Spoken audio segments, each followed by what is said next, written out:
tal, amigos teleaudientes de su diario 24CR? Un diario que ha nacido para informar y formar. Y también para darle énfasis al campo político, al área política que en este país no se toca a profundidad como debiese ser. Máxime ahora que estamos aproximándonos a lo que serán las próximas elecciones nacionales de febrero del 2022.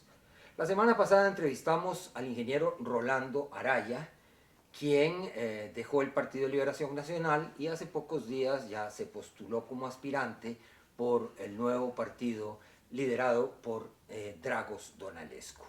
Hoy vamos a conversar con el doctor Rodolfo Hernández. En primera instancia, la gente se imagina y recuerda al doctor como el director durante muchísimos años del Hospital de Niños. Pero el doctor, quien primero, y de eso vamos a hablar ahorita, estuvo a punto de convertirse en sacerdote, dio un salto hacia la medicina. Y de la medicina saltó a la política. ¿Qué tal, doctor? ¿Cómo está? Fernando, muchas gracias por esta invitación. Con mucho gusto. Siempre es un gusto ver a un deportista que todos reconocemos. Y me encuentro muy bien, bien de salud, bien mis actividades personales. Y aquí dispuesto a contestar y compartir lo que pueda decirles. Es un placer conversar con usted, doctor.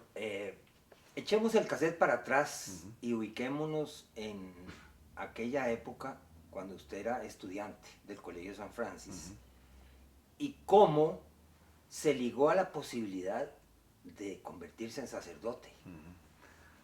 Bueno, desde que estaba muy pequeño, yo soy de Cartago, originariamente de Cartago. Y en Cartago, en una familia que había tenido varios sacerdotes, porque en mi familia está el padre Madrid, está el padre Piedra, está el padre Hernández, además el vicario nacional, que ahora está radicado en Perú, es un primo mío. Entonces, viví en ese ambiente, además influenciado por los padres capuchinos de Cartago. Yo pensaba que iba a terminar siendo un sacerdote. Cuando llego a la secundaria y me toca en el Colegio San Francisco, los sacerdotes, hermanos franciscanos, me impresionaban mucho por su forma de ser. Y uno empieza como referencia a personas que representan en ese momento ser nuestros ídolos. Pensé, me voy a hacer franciscano, me voy a dedicar a ser misionero. Ya tenía ese espíritu de servicio de 13 años. 13 años. Y así pasé hasta los 16. A los 16, pensando que lo que iba a curar eran almas, a los 16 me enfermé. Me fui a pie, porque a mí me ha gustado caminar toda la vida. Se me ocurrió que iba a ir a pie a Palomo, para adentro del paraíso. Y de regreso llovió intensamente. Por supuesto que terminé con una infección de garganta, de amígdalas, con una bacteria que lesionó mis riñones. En esa etapa de enfermedad, pero de total recuperación, tuve el tiempo de pensar y sentí una especie de llamado, que no tenía que curar almas, que tenía que curar vidas. Me voy a ser médico. Y ve que la influencia de mi problema de nefritis aguda, a pesar de que me hago pediatra,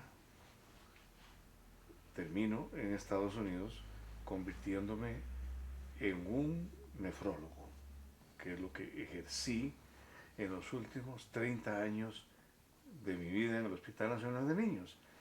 Y la pregunta decía, ¿y cómo después salto A la política. De la medicina a la política. De la medicina a la política.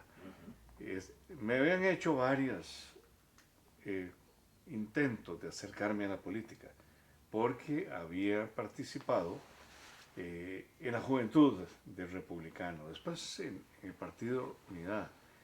Y a mí me gustaba mucho. Sin embargo, llega el momento en que asumo posiciones que tenían restricciones, como la subdirección del hospital y la dirección del hospital. Ya en esos campos no se podía, entonces empecé a dedicarme solo a la medicina y no participaba en política electoral, pero si alguien me pedía que les ayudara en algo de los presidentes de ese momento, siempre ayudé. Ayudé en las comisiones de vacunas, colaboré con algunos diputados en la ley del tabaco, en la ley del cáncer, en la modificación de la ley de tránsito. Trabajé bastante en armas, en la modificación de la ley de armas y explosivos, en tenencia y reproducción de mascotas, para mencionar algunos de esos, ¿verdad? Ya en ese tiempo, doctor, usted estaba ligado al PUSC. Yo estaba ligado a la unidad desde su fundación. Porque muy ligado a don Rafael Ángel Calderón, por supuesto. Ligado a don Rafael Ángel, pero además yo soy un republicano. Soy un republicano.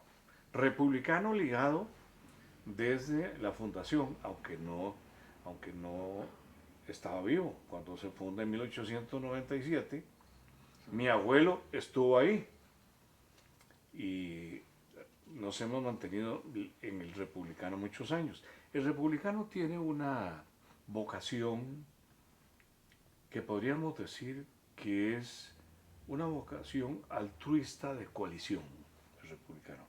Por eso hubo una coalición en tiempos de Mario Echandi, Unidad Nacional. Hubo una coalición entre dos partidos para Trejos Fernández en 1966, se llamó Unificación Nacional. Hubo otra coalición para Rodrigo Caracio Odio y luego que se llamó la coalición Unidad y posteriormente don Rafael Ángel, porque fue el gestor de la creación del Partido Unidad, donde esa coalición se convierte en un partido. Así que hay una vocación de coalición, vocación que se intentó ahora por Costa Rica, pero que no se llevó a cabo, que no hubo resultados para continuar adelante. ¿Cómo termina la política? Que es su pregunta. Un médico es un político permanente, no de política electoral, sino de política social, porque conocemos el reflejo en los niños y en la familia de lo que está pasando en Costa Rica. Entonces, a través de los niños comprende uno la educación de los hogares. A través de los niños se da cuenta de la parte económica de los hogares de Costa Rica, valorando en aquel entonces era el peso y desnutrición. Ahora estamos en otra etapa que también está afectando a la familia costarricense por el problema económico, en donde ya no podemos decir que es desnutrido porque son flacos y edematosos, sino que tenemos que llamarles malnutridos, porque no les está alcanzando el dinero para la comida. Y entonces escogen alimentos de muy baja calidad nutricional. Y por eso es que vemos también el aumento en la obesidad en Costa Rica, en niños y adultos, por la comida barata, la comida chatarra. O sea, los niños fueron también una especie de trampolín que le abrieron a usted los ojos en materia social. Por lo menos, exactamente, me educaban permanentemente. Y con la familia, a mí siempre me ha gustado hablar un poco, ¿verdad? Y entonces hablaba con papá y mamá o con el que llegara y les preguntaba cómo están, cómo le ha ido con este gobierno. Y empezaba a contarme las diferentes etapas que han ocurrido en Costa Rica. Etapas más prósperas, etapas menos prósperas, etapas en donde al trabajador se le ha empujado. Ahora estamos en una etapa que no solo al trabajador pequeño se le está estrujando, sino que se perdió también ese pacto que había con los empresarios, con los industriales, con la mediana empresa, con la pequeña empresa. ¿Por qué digo que se perdió el pacto? Cuando uno quiere iniciar una empresa, sobre todo los microempresarios, uno necesita una mano que facilite iniciar esa empresa. Eso depende de la facilidad de préstamos en un banco, del apoyo de la banca de desarrollo, de la facilidad de ir a sacar una patente y que no le cobren una patente igual que todo el mundo, como es la vivencia actual. Que no hay unos rangos, bandas de patente, con las cargas sociales, que son muy importantes, porque algunas cargas sociales, como el seguro de invalidez, vejez y muerte, y el seguro de maternidad, enfermedad y maternidad son muy importantes. Pero hay algo que hay que hacer con esta gente. Uno no puede decirle al microempresario que inició su empresa hoy, mañana usted tiene que pagar todo. Usted no puede empezar sin una patente. Usted no puede empezar sin haber cumplido esta lista de probablemente ya va por 16 o 20 requisitos para poder abrir su empresita. Usted no puede empezar si no paga sus impuestos, paga la caja. Una persona que está abriéndose espacio en este mundo, en el mundo de la supervivencia económica, lo están condenando a fracasar. Por eso es que, tristemente, las estadísticas de los microempresarios y empresarios medios, vemos que decían que empiezan hoy, el 50% ya cerraron en un año. Y el corte a los 5 años, solo el 25% ha logrado mantenerse a flote. Esos primeros 5 años hay que modificar cosas, simplificación de trámites, una escala de cobro de impuestos diferente para esta gente, y para aquellos que ya están, deberíamos tener una amnistía tributaria. No una amnistía tributaria como están planteando ahora en la Asamblea, que no me está gustando mucho, porque el Estado, que es el gran deudor, se va a favorecer de eso. Y la caja necesita los 2 billones y pico de colones que le debe el Estado a la caja. Yo sé que no los pueden pagar de una sola vez, pero debería llegar ya a un acuerdo con la caja costarricense para pagar esas cosas. ¿Cuándo empezó ese desastre en Costa Rica? Porque realmente lo que tenemos es un desastre económico. Y no estoy exagerando. No lo hemos sentido porque hay cosas que se han manejado en forma artificial en Costa Rica, como algunas familias lo están haciendo, hasta que revienten. Es que si tienen una deuda, la pagan con otra deuda. Si tienen una deuda, o como decimos popularmente, tengo una jáquima en esta tarjeta de crédito, la pago con la otra tarjeta de crédito, hasta que llega a ser inmanejable. Hasta el 2008, Costa Rica, desde el punto de vista económico, tenía un déficit fiscal manejable. Su deuda, ¿verdad?, interna y externa era manejable. Pero en el 2008 empezó a aumentar. En el 2008, cuando se plantea el plan escudo, que bueno, era una forma de evitar que la crisis inmobiliaria de Estados Unidos ya nos afectara y nos dejara más pobres. Así es. Pero se escogió el plan escudo permanente, no un plan escudo para ese momento y luego revalorarlo y ver qué se podía hacer. Bueno, se hizo permanente porque se escogió crear empleos en el sector público, no en el sector privado, no en el sector productivo.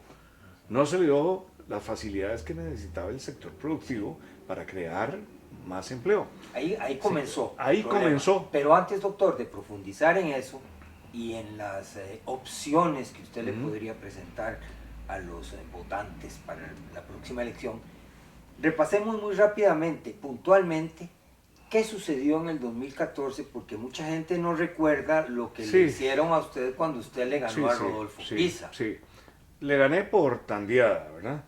84-16. Y como en ese momento esa convención dejó pues algunas, digamos, heridas que no las ocasioné yo, jamás. Yo fui a una convención abierta y fueron los votantes costarricenses que prefirieron votar por mí, por el doctor, que por mi contrincante. Traté de sanar esas heridas. Llamé a Rodolfo y le dije, hagamos la fórmula juntos. Fuimos los dos precandidatos, ahora yo soy el candidato, y te pido que aceptes la primera vicepresidencia. Y aceptó. Yo dije, se resolvió todo, porque las encuestas nos favorecían. Sin embargo, el disgusto, por decirlo así, del grupo Renacer, porque el partido Unidad estaba dividido en dos.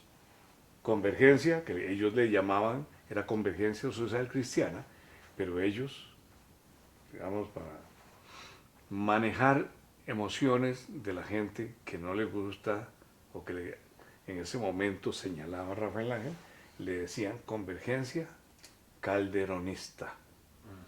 Y decían que yo era el delfín, ¿verdad? Yo nunca...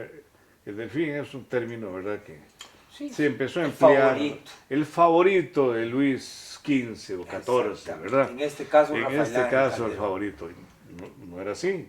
Aprecio mucho a don Rafael Ángel, somos amigos, pero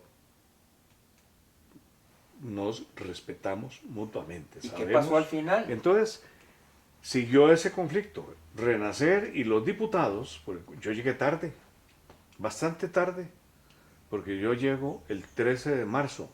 Ellos venían trabajando, ya tenían todo listo. Tenían los diputados, casi que tenían quién iba a ser ministro de todo, solo les faltaba el candidato. Y empezaron a decir que ellos mandaban. Me lo dijeron abiertamente. Aquí el comité ejecutivo es nuestro, los delegados son nuestros, nosotros mandamos, nosotros manejamos los dineros y otras cosas más. Y yo dije, así no debe ser. Y empezaron a nacer algunas dudas que generaron en mí, digamos, dudas razonables, en donde tenía que cambiar algunos valores que he profesado toda mi vida. Yo dije, no vale la pena. Ser presidente negociando valores, no hay que hacerlo. Eso nadie lo va a hacer. Le apuesto que en Costa Rica menos, pero en el mundo, alguien que pudo haber sido presidente porque estaba en 22 y medio, no quiso cambiar sus valores cristianos de la doctrina social cristiana. Y ¿Por qué? ¿Por qué tendría que cambiarlos? ¿Por qué tendría que cambiarlos? Porque cuando uno... ¿Cuál era lo que le exigían a usted? Bueno, cuando uno no está de acuerdo con cosas que ocurren y no querían darme algunos reportes del manejo de los dineros, y mando a un gran amigo mío a revisar los datos, lo tienen ahí como 5 horas sentado y les dicen que se robaron la computadora la noche anterior. Yo dije, no, aquí hay algo que está en contra de mi forma de ser. Entonces llegamos a esa cosa tan tensa que les dije, o renuncian ustedes o me voy yo. Renuncian ellos al comité ejecutivo. Yo quería que los suplentes ocuparan la presidencia, Claro. la tesorería y la secretaría, y fue cuando me dijeron, aquí los que mandamos somos nosotros. Perfecto, quédense ustedes sin candidato. He hablado muchas veces de eso. Hoy lo hablo con usted, Fernando, por la amistad y porque los dos nos conocemos bien. Pero fue desgastante en la anterior perder O sea, le tiempo jugaron valioso. sucio, doctor. Bueno, sí, lo podríamos decir así. Y siguen todavía, porque de vez en cuando salen sus noticias. Hace días que no salían y apenas que propuse mi nombre empezaron a salir los mismos. Algunos de ellos sé quiénes son, porque por lo general lo que utilizan son troles. Bueno, allá ellos, ¿verdad? Cada quien con su conciencia. Ya a mí ya eso quedó en el pasado. Estoy ahora en el presente, enfocado en el futuro. Estamos en el presente. En el presente, usted vuelve a tener ahora la gran oportunidad de aspirar a la presidencia, pero también tuvo que pasar un periodo difícil hasta de intrigas en este partido. Sí, claro. También sería bueno que repasáramos un poquito eso para llegar finalmente al hecho de que Sí. usted ya es la figura del partido. Sí, bueno, los partidos políticos no son el lugar de la armonía. Aunque yo he pedido muchas veces, he pedido armonía. Armonía es tener buenas relaciones en una base de respeto y de sinceridad. Es muy difícil en los partidos políticos. En la política es imposible. En la política es imposible. Y vea que estamos viendo conflictos internos de liberación en todo lado, muy graves en todo lado, que los llevan para abajo y que les hace difícil ganar la presidencia de la República. Los conflictos internos que tiene ahora, de nuevo, la unidad, que más parece una desunidad que un partido unidad, en donde gana una dama y están contando votos, etcétera, que también es muy grave. Leer una noticia donde dicen que hubo 40.000 votos que no existían. Todo eso da mucho que pensar. Y los otros partidos todos están iguales. Bueno, el republicano ha tenido algunos problemas internos. Pero más recientemente fue la llegada de Rodrigo Chávez. Ese no fue problema. No. Digamos que termina en cero porque habíamos empezado prácticamente en cero. Cuando usted empieza una negociación, la negociación no existe. La negociación es una alternativa en donde hay que tener una disposición en donde yo propongo esto, usted propone esto, y cuando se negocia es buscar un acuerdo intermedio que favorezca a todo el mundo, ganar, ganar. Cuando empieza esa idea que yo compartí la idea de esa nueva gran coalición, y que le decía al principio, por el espíritu altruista de coalición de los republicanos. Todas han fallado hasta ahora. Han fallado, y entonces yo dije, sí, está bien, estoy de acuerdo, y no me metí, que hiciera el partido, el comité ejecutivo, empezaran a llamar, y es el momento en que aparece don Rodrigo Chávez, un economista que tiene fama, que había estado, eso sí, que había estado de ministro de Hacienda del PAC. Y venía del Fondo Monetario. Y venía del Fondo Monetario Internacional, que también es una identidad que ve números, pero no hay aspectos sociales. Ve los números, hace sus recomendaciones. Y yo dije, sí, es un buen economista. Yo he escuchado sus comentarios porque una vez que salió del gobierno, atacó al gobierno. Cuando estaba en el gobierno, no atacaba al gobierno. más bien estuvo de acuerdo en que había que ponerle un impuesto a todos los salarios mayores de 500.000, etcétera. Y yo dije, no, está bien, es una buena opción hacer una gran coalición con varios partidos que no voy a mencionar porque no me han autorizado que diga los partidos que estaban ahí. Y se empezó la negociación con un grupo negociador en el cual yo no estaba. Yo fui totalmente transparente en que vayamos por la coalición. Costa Rica necesita una coalición y con toda sinceridad se lo voy a decir lo que dije en ese momento. A quien hay que parar es el PAC, porque si el PAC, el primer gobierno ha fallido y nos deja un deterioro de valores, un ataque a la familia costarricense y un déficit, un hueco fiscal de 900.000 millones que todavía no se sabe dónde está. Y además aparece el nombre de Big Chief en un negocio del cementazo y viene este otro gobierno que termina de lesionar la familia costarricense, que empieza con políticas que le llaman políticas progres, que vamos a poner el nombre correcto. Son las políticas del comunismo del siglo XXI, que es diferente al comunismo de los otros siglos. Los comunistas anteriores era una lucha por las clases más desprotegidas, en teoría. Ahora dicen eso, pero son los comunistas del siglo XXI, los que andan con un manifiesto comunista en la bolsa izquierda, pero con una billetera llena de plata en la bolsa derecha. Ahí vamos a terminar hablando porque nos quedan 10 minutos, Okay. doctor, pero volvamos otra vez al partido que lo tiene hoy, que lo postula usted.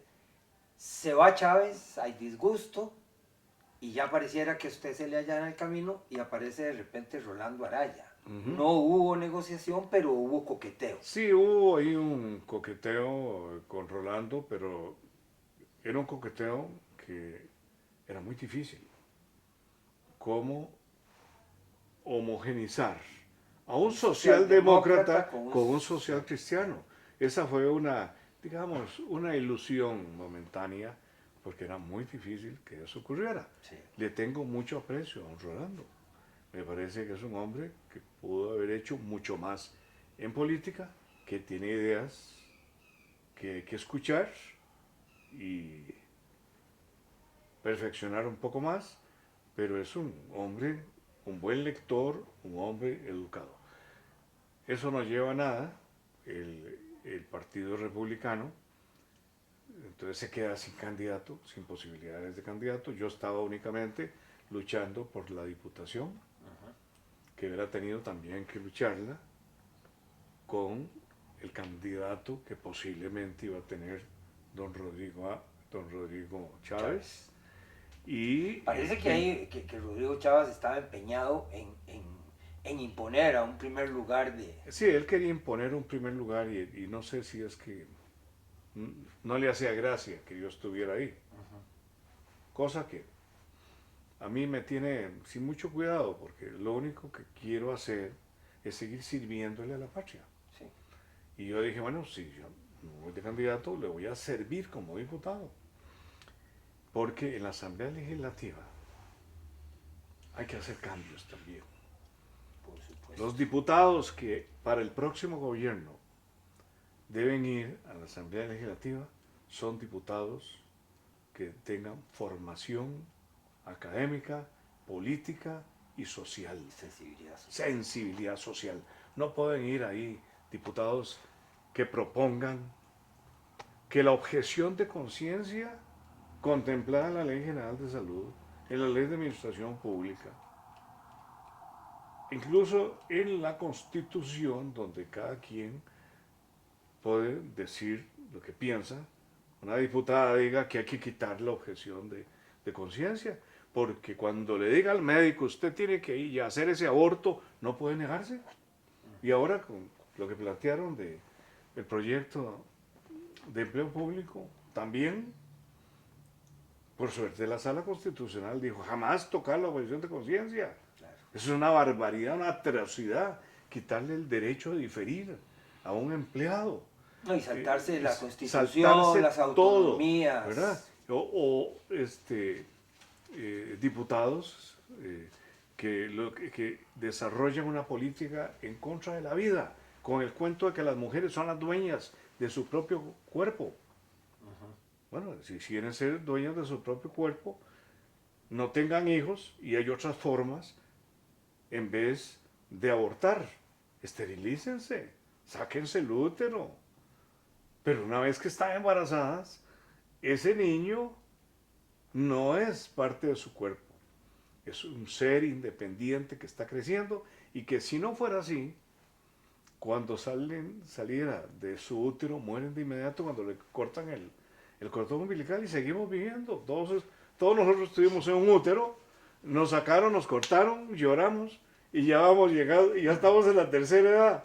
El tiempo que ha pasado. Doctor, entonces tiene que ir gente con sensibilidad social, que sea respetuoso de la democracia que nos caracteriza, que no anden con esos cuentitos de ir a emular regímenes fracasados, como hacen ellos, ¿verdad? Los del PAC tratan de emular regímenes que no sirven para nada.